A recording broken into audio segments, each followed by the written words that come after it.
right? We're at American University with Associate Head Coach Alex Tirapelle. So you have a long history now here at American and Stanford with Jason Borrelli working together. Just talk about your relationship. I'm sure, maybe there's little things you may disagree with, but at the end of the day, you've been, together so long. I'm sure that you generally are eye to eye on the way to run a wrestling program.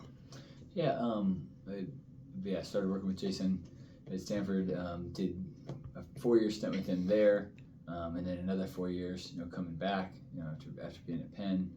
So 8 years at Stanford, 3 years finished now. We're going into our 11th year, 12th year together. So yeah, we know each other pretty well. So like a married couple, you're just trying to fit. Was it 11 or 12 years? Right. It's been so long. We're generally on the same page now. We don't have to worry too much about like ruffling feathers, right? Like if you have a concern or you disagree about something, like very back and forth, listen, but at the end of the day, we can get on the same page like really quickly. I think we hit it off pretty early on. He's in a similar situation to me where his dad was a wrestling coach, so he kind of grew up around wrestling, around kind of like how to run a program and stuff. So we see a lot of stuff eye to eye. We don't generally disagree too often, but when we do, like we can have a conversation and be like, hey, this is what I think, and then make a decision and move forward collectively. Yeah, so you mentioned a 3-year stint at Penn as a head coach. I've just talking to people across wrestling, different levels. It seems like when somebody's a head coach and goes to an assistant, seems like you have a lot more fun. I imagine as the head coach, sometimes coaching wrestling is probably the last thing you end up doing. But how has that experience helped you? But also at the same time, maybe you're enjoying this much more. Yeah, no, absolutely. I wasn't one of those guys. I know a lot of young coaches are in a hurry to be a head coach and to be able to say that they're the head coach. Like, that was kind of the natural progression for me professionally, but it wasn't something like I was in a race to do. As long as I was at a place where, I'm working with people that, that I enjoy, that's like probably the most important thing coaching, like at our level in Division I, is like you have to really enjoy being around the rest of the people on the staff, and really enjoy their time, and appreciate their efforts, because if you can't get along with those people, you just spend too many hours together, right? And too many tough situations to make that last, even in a good role. But being a head coach and having that experience is definitely very helpful. Like I said, my father was a head coach, so I had a sense of kind of operating a program and kind of the stuff that would fall on your plate as the head coach. But just having that experience for a few years was helpful as well. And you hit it right on the head. Like definitely there are some big advantages to be an assistant coach, because a lot of that stuff drops on the head coach's plate. They have to deal with it, and you get to do a little bit more development, working with the athletes, recruiting, the stuff that's immediately impactful for your program. Not that the other stuff isn't important, but it's usually a little bit less fun.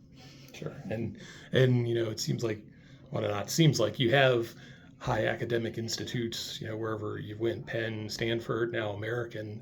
I guess that kind of works hand in hand and goes along, your experience of those places and bringing it here. Yeah, absolutely. I knew when I made the decision like that, I thought I might want to try coaching. I had a pretty good sense that I wanted to be at a place that had like good academic reputation. That stemmed from just at my upbringing, my family, and like the importance placed on school and extracurriculars. Like that was kind of life, right? Like you went to school and you did kind of whatever sport you were in at that time, and that didn't consume most of your time. So the school side of it was always very important to us. So that, and combined with the fact that right after I graduated, I actually worked in academic services when I was at Illinois, first as a graduate assistant and then as a visiting academic counselor. And that gave me a different perspective as well, right? Because you live in your own bubble, and you for better or for worse, to assume that like kind of people kind of approach things the same way, and that like, school is important, and I'm going to put my my best effort into both school and wrestling, and you learn really quickly that not everybody is brought up at that same direction. So yeah, just recognizing that kids have different experiences, different backgrounds, different preparedness for college, and being able to appreciate that. Yeah, so you talk about Illinois, your background there when you were competing. That was kind of in my heyday of really getting into following and covering the sport. So your freshman year, you had kind of a wild weight class, 9 seed making the national finals.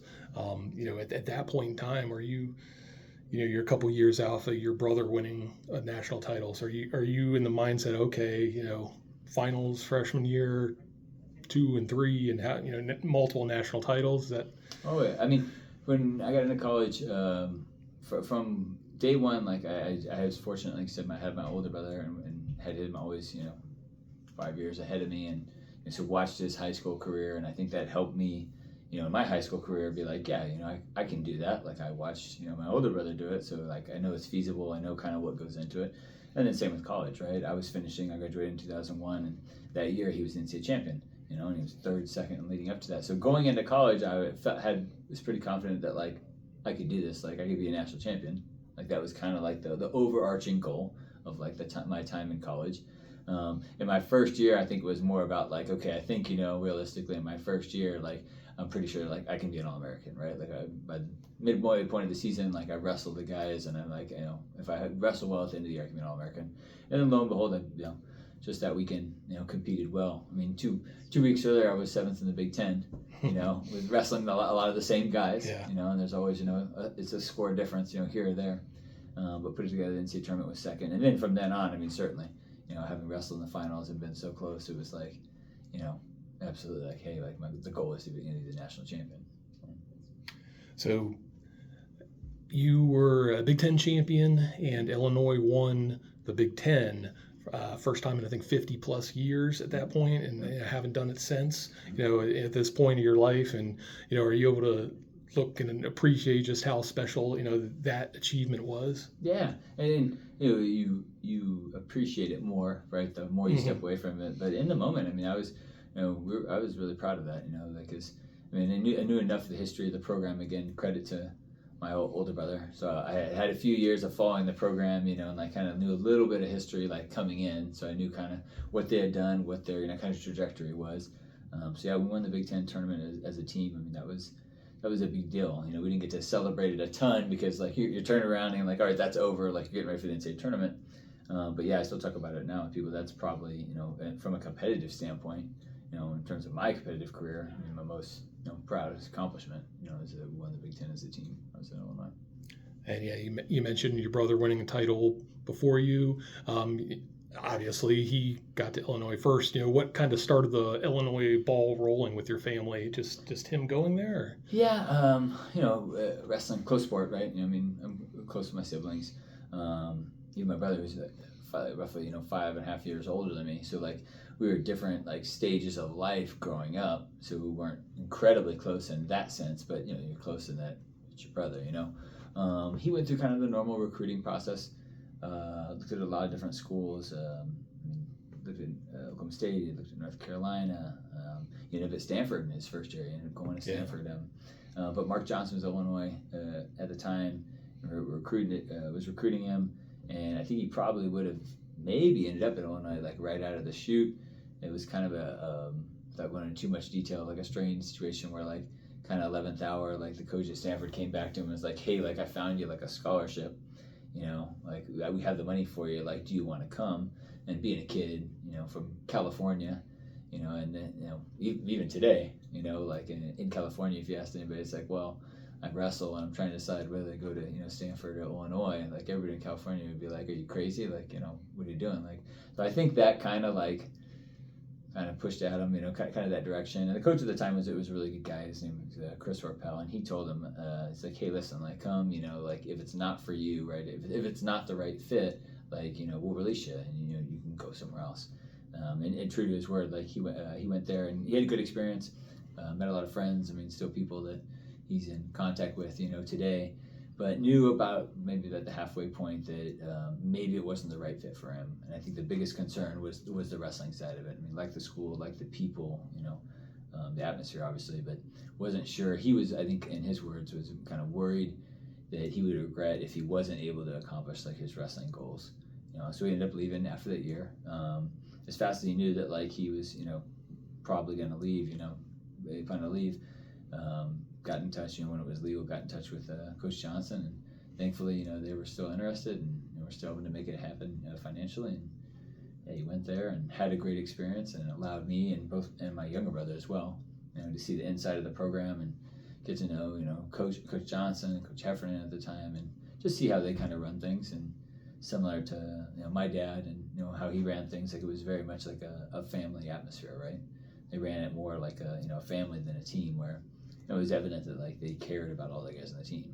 Even the 32nd best guy on the team that was was never gonna sniff like the varsity lineup, like they had genuine care for him, right? It's like if he's not at practice, they're like, hey, like what are you doing? Like why aren't you in practice? And after those guys finish, and go on in the profession, like they stay in touch with them, and they start to have families and things. Like it's not just about your wrestling contribution, right? Which a lot of places, especially nowadays, with college athletics, becoming more and more of a business. Unfortunately, it puts a lot of pressure on coaches to treat it a lot more, transactionally. Like kind of what can you do for me, over these 4 to 5 years, as opposed to, hey, I want to have a relationship with you, help you accomplish your wrestling goals, and then hopefully that relationship continues beyond college. And it's funny you say that, because I was going to ask Jason about, he had a tweet at the NCAA tournament about, after Max was eliminated, and someone asked him, and he said, yeah, well, I still got X amount of guys wrestling, and he was referring to the Stanford guys. Mm-hmm. So I assume kind of you're feeling the same way as you're watching the NCAA tournament. And I would think that if I got a kid that wants to go to American, that would reflect, that's kind of what the coaches are saying during the recruiting process. And, that's actually what you guys are acting out. That's, you do feel like a family. You do, want to build relationships that go on after, you guys are, working together. Yeah, no, absolutely. And it takes effort, right? It takes time. We always tell kids on the way in, I like to think we're pretty brutally honest. And like, hey, these are our expectations, right? We're gonna demand a lot from you, right? We're gonna hold you accountable, right? You're gonna mess up. You're a kid. There's gonna be setbacks, and we're gonna hold you accountable. We're not gonna let you off. Like we're gonna teach you a lesson, because hopefully through that process, you become your best wrestler. We firmly believe that as a coach, they can help you become the best wrestler. But also, hopefully that carries over after you graduate and you become, the best husband, the best father, the best, contributing member of society. And yeah, definitely. I mean, you bring up the Stanford Kids, and it's such a unique situation, right? I mean, we coaches those guys. I mean, went through the trenches with them, and just unimaginable circumstances. We have really tight bonds with them, and certainly still follow them from afar and cheer from them in a different capacity. Sure. All right. Well, that's all I have for you. Is there anything else that you want people to know about yourself, American, anything? Nothing I can think of.